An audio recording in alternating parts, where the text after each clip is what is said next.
Let's Talk Tunnelling is produced by XRJV and proudly sponsored by DC Adams Group, Why Safety Matters.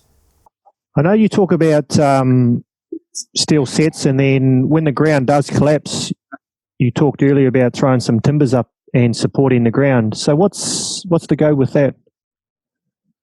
Well, basically what it is, you when you put your first set up, you put the timbers out over and it holds the ground ahead of you. So then you block it up and wedge it so that it cantilevers up and it holds all the ground, sides, the backs. And then you come in and put your set up and then you knock one block out and put another one over, or you might, what they call hit and miss, you might leave it blocked down and go between each layer, which is the timber, which is what we call layers of just 6x2s, 6x4s, 6x3s, whatever you're using. I suppose in the old language, 200 by 100, whatever you use. And then that just, as you went ahead, that just gave you something to work under, stop the ground falling in. And then once you put your steel set in, your steel ring in, and blocked it all down, well, that held that timber up. And then you just kept going like that. And then just blocked it all down and stuff like that. And that's what held it up, you know, and it was safe, you know. You knew sort of whether you were going to go out 1.5 meters, or you might have gone 2 meters, which is very rarely, but you knew straight away what you were in, you know. You sometimes went 500 spacings, you know. And then you'd have 1 meter, and then you have 1.2 or 1.5 or whatever it was, but yeah, it went down to 500 spacings. So it was virtually, you know, steel against steel with timber in between, and you know, the gaps, some of where the ground was wet and crap was seeping through, they'd close lather, they'd bring it close together, hit it together, so water could seep out, but none of the dirt would come out and make big voids up in the roof. Sometimes they'd stick hay up in there just so that it would just leave the muck there and let the water filter through, and or they'd just leave gaps, and then if it was squeezing a bit, it could squeeze through those little gaps and stuff like that. But, you know, it all worked. It might be an old system, but made it work, and it worked, you know, worked the treat, you know, and, yeah, it was a good system. But they don't do that anymore. They just stick with the rock bolts and shotcrete, eh? Yeah. You know what I'm going to ask you, and it's something that I've asked quite a few fellas that have been in the game, you know, like you, and this long. So what was it like on crew back then? What was it like on shift, and what were the people like back then working in tunnelling? Yeah, it was good fun. You know, like when you went to work, you had your crews where everything was a big laugh. Then you had other guys that were real serious, you know, and but you know, you had other guys, you know, there was, you know, I enjoyed it, eh? And, you know, look, honestly, I've enjoyed every crew I've been on, you know. And, but, yeah, no, it was good. We all went to work, you know. We only had short shifts. We didn't do the big long shifts like we do now, and got paid pretty well for it. But, yeah, no, it just went there. And once you go to work, you switch on to the game and get in there and do it. You know, that Clyde Dam, it lent you a lot, because there was a lot of squeezing ground. You know, I mean, the floor would lift up, and I remember 9 Mile the one day I said to Bob Techie, Bob, years experience, I said, Bob, there's something wrong here. And he goes, what's wrong? I goes, I don't know, but there's something wrong. He's going, what's wrong, man? I said, I don't know, there's something wrong. I just had this feeling, you know. And he goes, can't you put your finger on it? I go, no. And he was standing there, he was looking around. He said to Marty Harvey, he says, just your tape, Marty. So they measured the tunnel, and they squeezed in like 400 or something, and the sides were coming in. So we just stopped doing the excavation, cleaned out behind the sets, got some stuff in and concrete in behind it, and then put some struts across the tunnel. They were V-shaped from set to set, dug them in, welded them in place, come back 3 days later, and they've been exactly the opposite way, facing up the other way. So to dig them out and put some new ones in, and timbers, you know, the bolts on that hold the sets together, the big bolts, they were smashing, breaking off, pinging off. Timbers were bent over at the back. big sways in between the sets, and it just, the weight it was taking. And then you'd strike water, and then you'd get, I remember it was just before Christmas, and we were in 9 Mile, and we had the run went outside, and Marty said, I'll go out, and he was away for about 3 hours. He said, just check the face. So there was nothing we could do until the lake had come back with all the gear. So I kept checking the face, and it was sort of grey, light grey colour. And he came back after about 3 hours, and I'd been checking it every half hour. And he goes, what's it like? And I said, it was all right half an hour ago. We shot up there, and it was black. It was black as a tyre. And he looked at me, I looked at him, and we started putting the boards up across the face to stop it falling. And we just got the last bit of timber in, blocking it down this way, big steel braces across. Just got it in, and the water started to come through, and it just went poof, and everything went hard against the steel, and it just held up there, and the water just started hosing, and like 1,000 litres a minute and all this sort of stuff. And then down in where Phil Aiken was working in the orchard, they hit like 3,000 litres a minute, and it rolled their set over, and big girlies come down and just fell in. And then down the next tunnel, they had the same problem again. Willie Gilhenny was down there. Willie Gilhenny and I don't know who was the shift boss, but Shane Mullins was there. We went down and had a look, because one of the guys came over and he had videos, and we must have struck the same aquifer all the way along, and it all hit us all at once. And the water was like at 9 Mile. At Orchard was like at the face 500 deep, and it was running out of the tunnel. And it was the same at where Shane and I can't remember the name of their tunnel. And we all struck their water, so we went away. And Jock came in the next morning, and he said, "Oh, look, just leave it. We can't do anything about it. We'll come back after the holidays. We're only a day away from breaking up." So we came back after Christmas, and 3 weeks off, and everything was just dry. So I said, "Marty, what do you think is going to happen when we knock these out?" And he goes, "Oh, well, we just got to see." So we knocked all the timbers out, and it just all sat there. We drilled it and fired it, and away we went again, Yeah. So it was just, there's a lot of, you had your moments, but it taught you a lot, The other job I wanted to talk to you about was the Blue Mountains job. Now, I've heard quite a few people talk about the Blue Mountains and how good it was. But your take on that, Andy, especially coming over from New Zealand and then landing in Australia and working on that project. What's your take on that one? Yeah, no, it was a good job. It just, when you go to a new job, everything seems to be quite strange, because everyone does it a different way. Nothing is always the same. And but the thing that with me that with that job was the meters that the guys were cutting, like 72 meters in 8 hours, 170 meters in a day, 3 shifts, 700 meters in a month, in a week. There's on one of the belt buckles, 2,000, just over 2,000 2Ks in a month, one machine. They were flying, man, Mm. So, you're looking at 72 meters in 8 hours. It's a pretty high cutting rate, Yeah. And they had to turn around and turn it down, because they're pulling that hard, apparently, because I wasn't on the TBM, but they're pulling that hard that they were ripping the conveyor part of the loop take up there where the belt is held outside. It wouldn't release quick enough. I think they were saying, one of the fitters was saying they actually they could cut it 4.5 minutes a meter or something like that. It was something phenomenal anyway. And then they had to back it right back, because they were just tearing the conveyor to bits, So, and yet that machine, it just went, and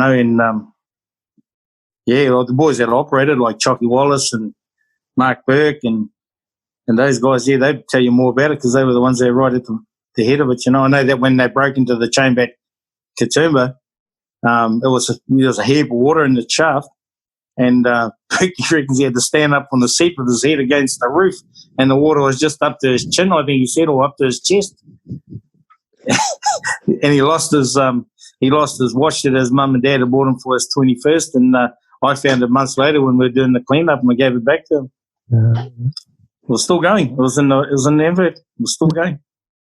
Yeah. So, but yeah, it was, it wasn't too bad because I knew a few guys that were there, like Marty Harvey, Matt Murray, quite a few of the guys from Cromwell were there. I met a lot of guys that I'm still friends with now. But, it was a bit of a daunting task, but it was also a challenge. It was like, it was just new. And it was like when I left the King Country and went down to the Clyde Dam, job with the Ministry of Works, into a brand new house, $7 a fortnight, picked up at the door, taken to work. And, we used to run around in old wrecks with bald tyres, no money because you didn't get paid much. And you went to a job like that where you were paid pretty good and you're supplied with clothes and you had to supply yourself with tucky, and then to move into a brand new home. So going to Aussie was on a lot better money. Was a new startup, but yeah, it was good. I enjoyed Australia.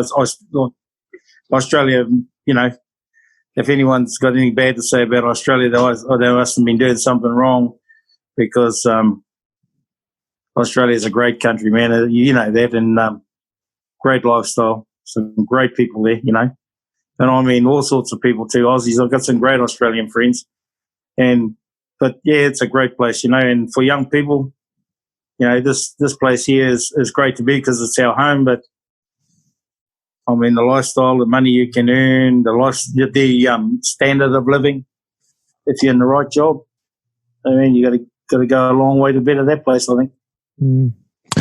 Even in Canada was pretty good, but I don't think it had the lifestyle as what Australia's got, Yeah. Well, that brings me to my next question about travelling over to Canada, Hong Kong, and India.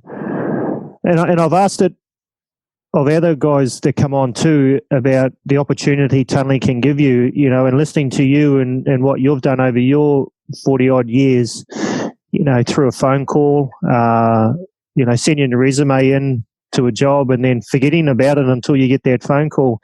The opportunities tunneling can give you in that regards, what's your thoughts on that? Yeah, mate, I'll tell you what, I wish I still had another 20 years left in me. I'd be still traveling, because that's one part of the job that I really enjoyed, those places. And, they all have their own, God, I know what you say, mana about each place you go to, but, and they're all great, like Vancouver, Canada's a beautiful country, great place, great people. Hong Kong, same again, different culture, different people, but another great place, And then India, as poverty and dirty and filthy as the place was, there's some mighty, mighty people there, And still keep in touch with quite a few of them now, and they were just some of the guys there. And you got to take it as it is. And man, if you get the opportunity, take it. If you want to travel and you can go into a job and get paid for it, why not go for it? It's great opportunity, man, and it certainly makes you a bit wiser. Just certainly makes you think how grateful you are when you look at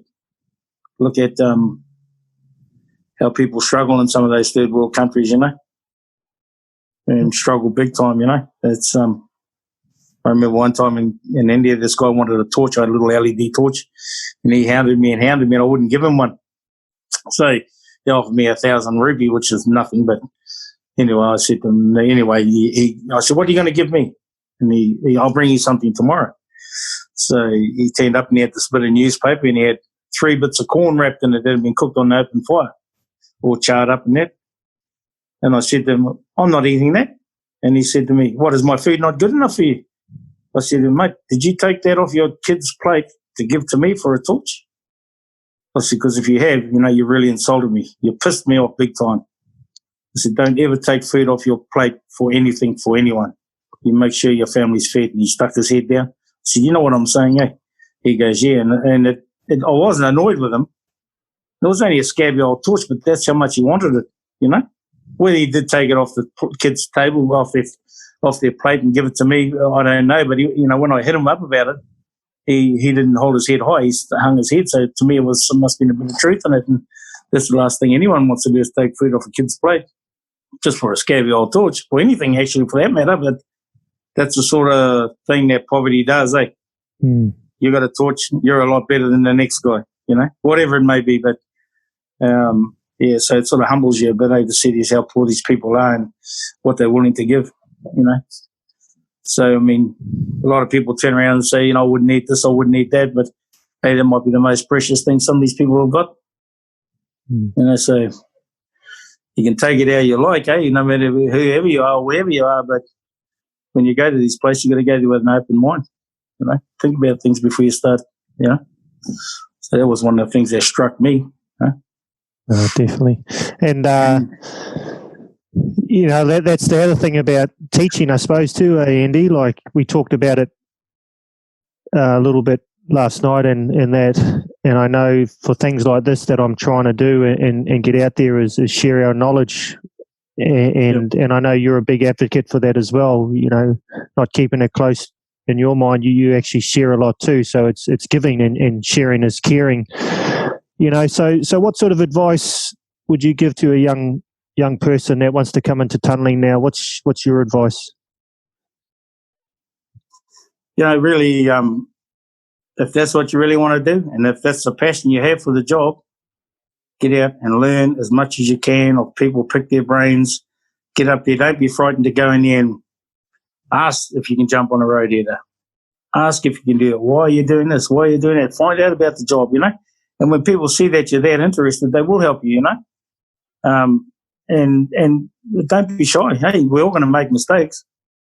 And you're better off to have young guys that are keen as mustard that know nothing than someone that might be experienced, but he doesn't want to share anything and he doesn't want to be part of the team. What's the point? Why would you have him? You're better off with the young guy and teach him what you know.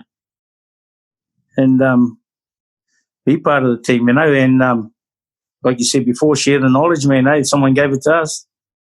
They taught us, teach them, And this old adage of, these young people, they don't know this, they do this and that. Of course they don't know anything. We didn't know anything either when we started, including yourself and your dad. And someone taught us. Someone gave us a chance. Everyone deserves a chance. Doesn't matter what they do, So give them a chance, man.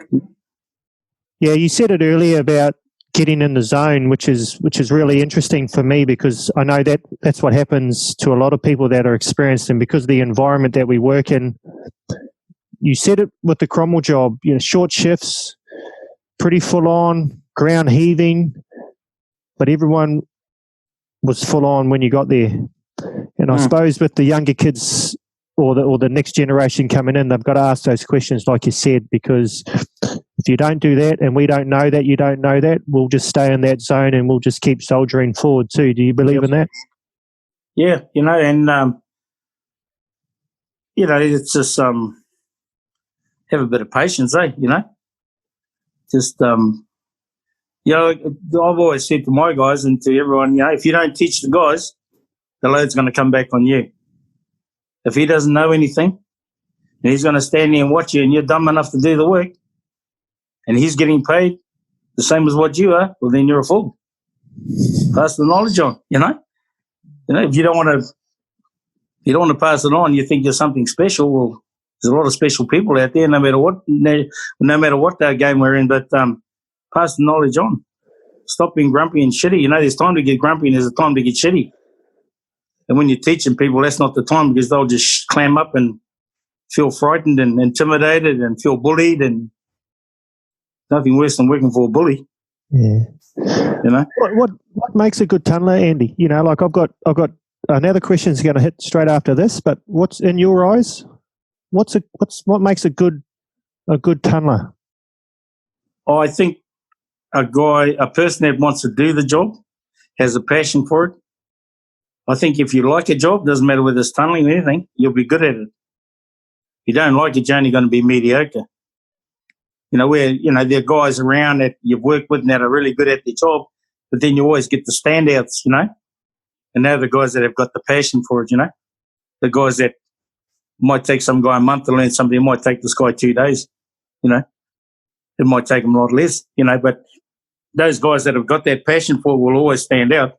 I remember Neil Berg, cousin of mine, he came down from YE, hadn't worked underground. I took him down Clyde, down the tunnels, showed him what the air legs were, showed him how they were using them. They were watching drilling out, everything else. So the next day he started a guy swarming, so they chucked him on the air leg and he drilled out because he wanted to do it, because he took notice. They put him straight in the top holes, which are the hardest holes to drill. And they reckon he had no problems, and that was his first day underground.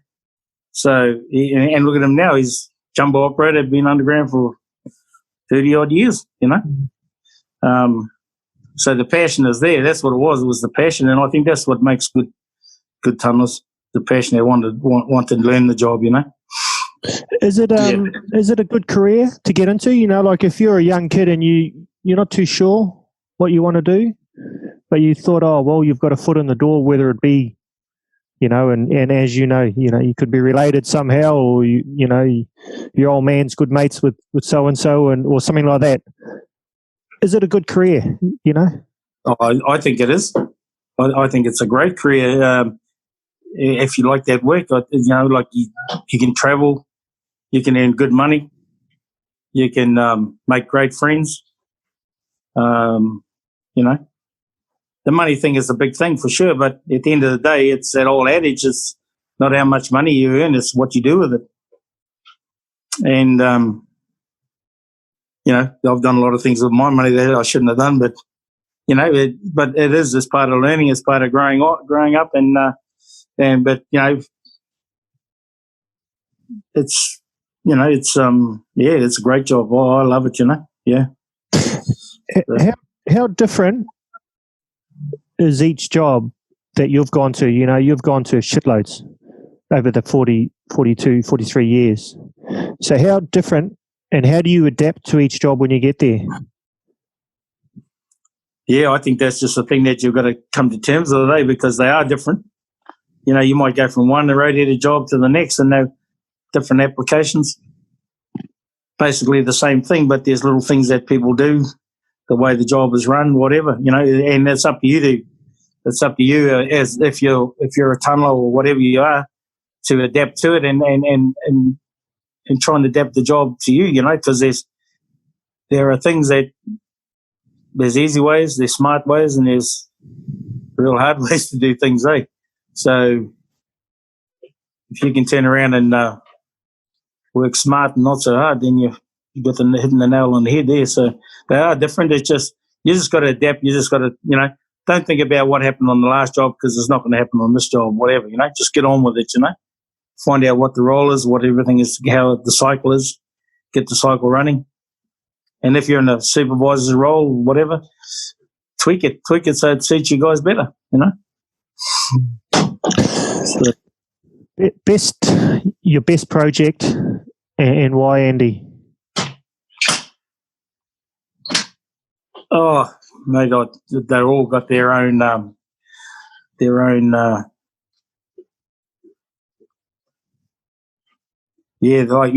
all got their own challenges and their what do you call it, their rewards.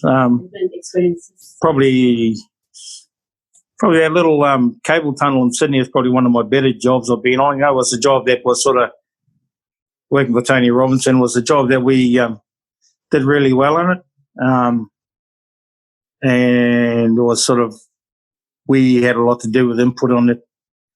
And as the ship bosses, Craig and I, and we got a system up and running, and it worked really well. They were happy with it. We were happy with it. Certainly the general super, Tony Robinson, or Robert, he was happy with it. So, and it runs smooth, really smooth, and we got our systems going, and when we worked as a team. And I think this is the big thing, work with the other shift, make it happen for you, just like your dad and what's his name did in Telfer. Rudy, yeah, Rudy. Bloody. If you're stronger at one thing, let's use your strength, and you're stronger at something else, and use that. John Tiff is a great one for that. He's a great guy for that. He might be he might recognise you're a bit stronger then. He'll say, you do that and we'll do this. And he's a great guy to work with. He is. And he's smart, So, but, yeah. You mentioned quite a few people in this podcast, and it's totally up to you if you want to. But I suppose the people that I grew up listening to, the names that were dropped over the years, from Dad, and he talked about some legends of tunnelling. For you, who would you call a legend of tunnelling that you believed had it all when it comes to the work that we do? The guy that for me, probably Phil Aiken. Probably working for him and he was my shift boss, a very smart guy. Very and would always listen to everyone, and make a decision right there and then. But there wasn't ever a time that he was stumped. He wasn't afraid of the ground because the ground was moving or anything like that. He just understood, and your dad, he was another, legend. And but Phil, for me, probably because I worked with him the most. Bob Kecky, another legend. Johnny Owens, all them guys are all legends. But Phil was probably one I worked with most and saw him in action and seen how easy things were done. How other shifts would struggle and how we would do things easy and how he would listen and let people have their say. And as he's gone up the ladder, obviously he must be pretty good at what he's doing because he's still up the ladder, but for me, he's probably the standout tunneler. Jaden Hillman, he worked for me. He came from the Sydney Airport Link with Craig Jury, and then we went to Tunks Park, Northside Storage Tunnel, and he was there, and he brought his crew over, and Jaden was the young guy in there, and I said to Craig, you've got a pretty good crew there, mate. And he goes, that young fella there, watch him, mate. And Jaden ended up working with me, and he was a standout. He was a guy that had the passion, that still got the passion.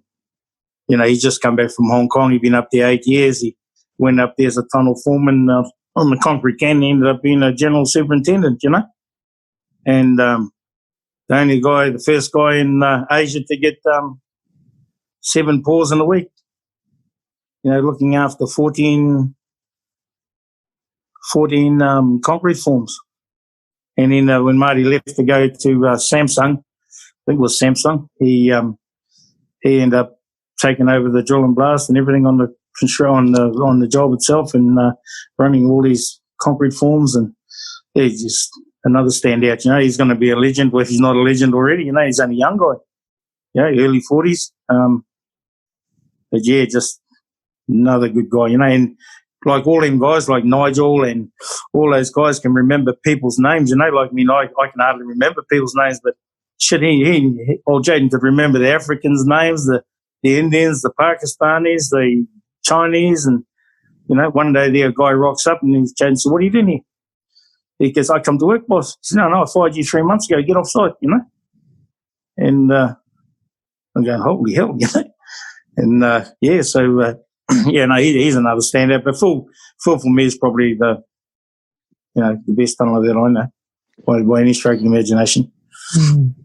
Well, that leads me on to probably my next question, which would be, if there was a supervisor listening in, or you just became a supervisor, what's your advice to them in some way? Well, for me, I